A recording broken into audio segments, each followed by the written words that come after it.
I lost 10 pounds of fat this year, which might surprise you. But once I stopped doing these 3 things, it was actually easier than ever to lose that stubborn belly fat on my hips and my back. So if you have been trying to lose fat and you feel like you're just fighting to lose those same 10 or 15 pounds, but maybe your body's not responding the way it used to, I wanna tell you exactly what I did that finally made this so simple. So these progress photos are from this year. And as a girl in my later 30s with a baby, my hormones are different, my stress is different, my time is different, but I'm here to tell you it is 100% possible to do this naturally if you stop doing these 3 things. And honestly, I wish I would have understood how powerful these were back when I was losing my original 45 pounds, because it would have made it so much easier. But before we get into the first thing I stopped doing to lose fat this year, I wanna share something I wish somebody would have told me when it comes to losing fat after 30. There comes a point where you just can't rely on the things you did in your 20s. Like cutting carbs isn't gonna cut it anymore. Your hormones shift, your stress is higher, what you need to eat changes. And the things that you used to do, those quick fixes, actually make it so much harder. We have to do things differently. And that leads me to the first thing I stopped doing to lose fat. And honestly, this one was the most humbling. But really quick, if you're new to my channel, I'm Katie. I'm so happy you're here. Do me a favor, hit the like button and make sure you subscribe. I have giveaways every single week for my subscribers. And this week, I'm gonna be giving away a 1-month supply of my LSF plant protein.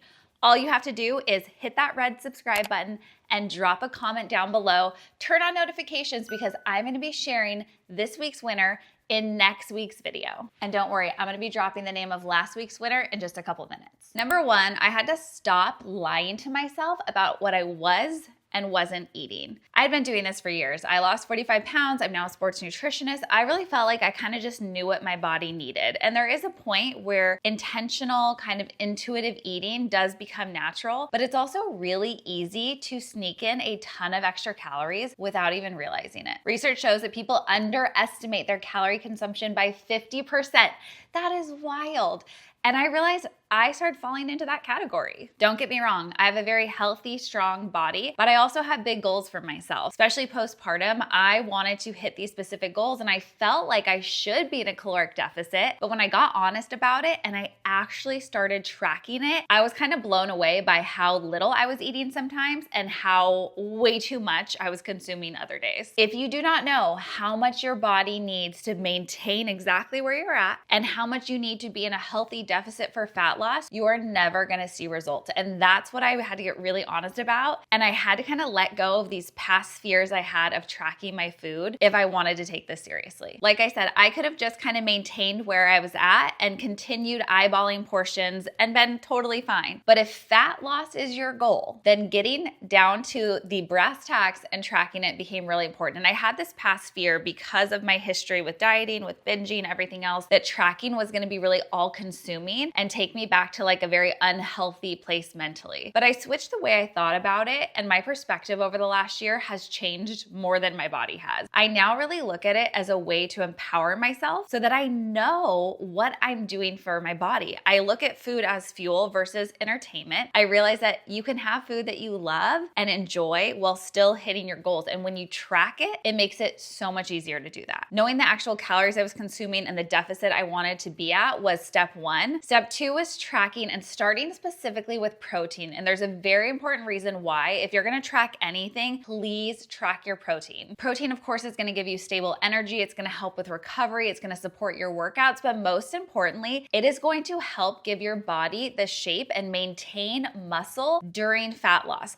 This is a big fear, right? Going around with a lot of people who are using quick fixes and different things to help them lose weight really rapidly. If you don't support that with enough protein, you're gonna lose a lot of that muscle definition, and we need to keep that. If you wanna have a nice shape, once that fat goes away, you gotta keep your muscle. So protein becomes essential, and making sure you're getting enough of it every day is gonna be number 1. And after 30, protein matters even more because we start to lose muscle mass just naturally much faster than ever before. And the great news is, if you at least track your protein and try to hit a goal of like a baseline, probably 145 grams of protein, you're gonna have not as much room for all the excess of everything everything else. So for me over the last year, the biggest thing I learned was I had to track my protein at a minimum every day and hit that goal no matter what. I filled my plate with veggies. I got good portions of carbohydrates and had my nice healthy fats to maintain my hormones, which is also very important after 30. And when I did that, I started seeing the weight slowly tick away. And I didn't have a ton to lose, but it's so precise and it was amazing to actually see that scale starting to drop finally. But this is why you need to have a plan and the tools, because trying to figure all this out on your own is very confusing. Luckily, this is my job. I know where to go. I know what to do. And I want to help you guys do the same. So if I can say anything, tracking protein first and taking a diary of your food is the best place to start. I also just created a brand new meal plan as part of our Tone Body 360 challenge. It's going to start in January. It's a 6-week meal plan and it does this work for you so that you don't have to stress about it. There's like 46 new recipes. There are 6 weeks of every meal you can swap throughout the day to make them foods that you love. And you're always going to hit at least 145 grams of protein. So you know you're getting those macros without having to do like too much work. Number 2, I stopped letting balance become my excuse. And let me explain this one. I feel like after 30, when you're scrolling on social media, all you see is like cycle syncing, hormone balance, just relax, like don't push too hard, do Pilates. You're getting all these mixed messages and a lot of it is just kind of fluffy stuff that makes you feel good, but is not actually going to change your body. And I kind of fell into that trap because we can honestly come up with an excuse for anything. And yes, there is a time to be gentle with your body and you should listen to your body. But knowing the difference between what your body needs and when it needs rest and actually challenging yourself and pushing yourself to change is so important. Basically, balance just became a way for me to stay comfortable instead of getting results. I'm gonna tell you exactly what I changed, but here's why this is so important after 30. After 30, we start to have these huge fluctuations in our hormones, especially estrogen. And when you see those big fluctuations in estrogen, fat storage and muscle loss happen much more rapidly. Those are the 2 things we do not want. So the way we fix that is by actually pushing our bodies harder. Strength training is one of the most effective ways to support your metabolic health during this phase, post 30. So all the message that's like slow down, slow down, slow down, it's nice, but it's actually going to do more harm than good. But what you want to do to actually create change to help with these metabolic changes and the hormonal fluctuations is you have to be pushing yourself to failure. You need progressive overload. And that's where I had to get to myself. I started then taking my weight training days in the Move app and saying, okay, last week when I did squats, I used 225 pounds and I was able to do all 12. That means today I should be able to do 13, or I should be able to pick up a little bit of a heavier weight. And I did that every single time I saw a similar exercise. And what that allowed is for my body to actually progress because I am putting that tension on the muscle to force it to change. And when you have more muscle,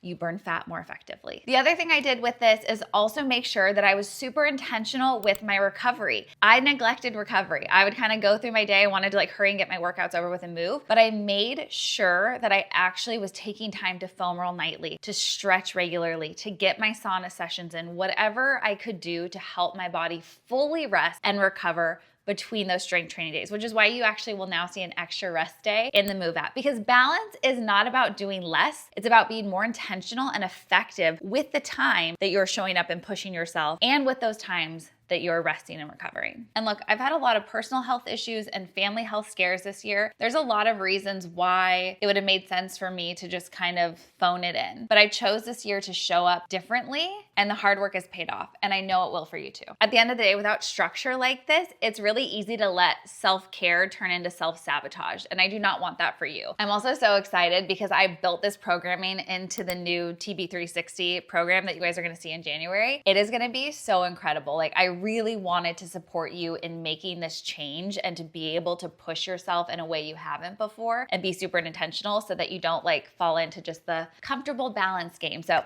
more details, I'll put the link down below for the challenge too. If you guys haven't joined yet, definitely go check that out. Real quick, before we jump into the third thing I stopped doing to lose 10 pounds this year, I have to give a big shout out to our subscriber winner from last week's video, Krista1326. You got my sugar detox guide. I'll be sending your way.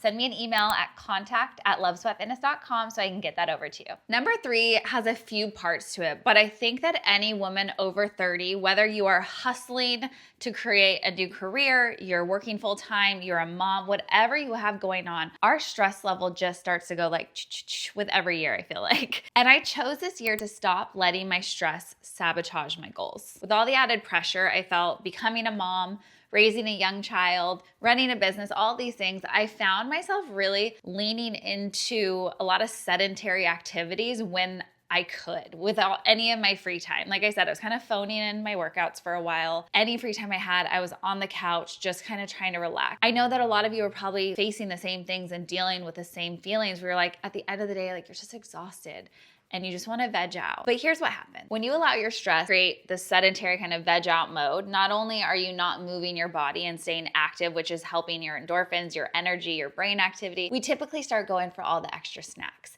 And those little tiny bites sneak up. So this goes back to number 1, where I talked about how important it is to actually track, because a lot of times you don't notice those little things that are starting to sneak into your mouth and those hundreds of calories that can quickly add into the day. And that's where I found myself. And I also realized that the more I sat around and kind of just like stewed in my stress, the more stressed I became. So this wasn't just about my physical body and like lacking activity, right? When I could have been up walking, which is what I changed, but it also is about your mental health, which is hugely important if you want to have a lifestyle transformation. And that's something that became really important for me this year. And just from like a science standpoint, chronic stress is going to raise your cortisol levels. And if you have elevated cortisol, you are naturally going to store more belly fat. So over 30, over 35, all of a sudden we're like, where did this belly come from? I'm not changing anything I'm eating. I'm not doing anything differently. But when you break it down, you start realizing, actually, I am moving less. Oh, I'm having more wine. I am sneaking those little snacks every once in a while. And my stress alone is creating more storage because of these estrogen fluctuations in my belly. And not only can that stress cause everything we just talked about, it can cause digestion issues,